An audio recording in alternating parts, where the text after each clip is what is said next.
Hi everyone, in this quick and easy tutorial, I'll show you how to fix, sign in, and quit to desktop error in Call of Duty Black Ops 7 on Xbox. This issue is usually caused by server problems, account sync issues, or corrupted game data. Let's go through the best fixes. First, check the Call of Duty server status and make sure the servers are online. If the servers are down, you'll need to wait until they're back up. Next, restart your Xbox. A simple restart can clear temporary glitches that might be causing the error. After that, check for any available Xbox system updates and make sure your console is running the latest software. You should also update Black Ops 7 to the newest version from My Games and Apps, since missing updates can prevent the game from signing in properly.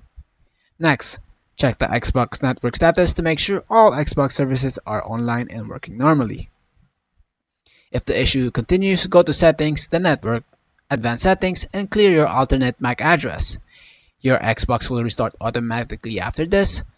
Another fix is to completely power cycle your console. Turn your Xbox off, unplug your power cable for about a minute, then plug it back in and turn it on again. You can also remove your Xbox account from the console and sign back in. This refreshes your account and data and often fixes sign-in related problems. If none of this method works, try resetting your Xbox while choosing Keep My Games and Apps. This reinstalls the system software without deleting your installed games. Finally, if you're still getting the error, the problem may be account related or server side. In that case, contact Activision support for further assistance. That's all for this tutorial. If one of the solutions helped you fix the problem, don't forget to leave a like and subscribe for more fixes. Thanks for watching. I'll see you in the next one.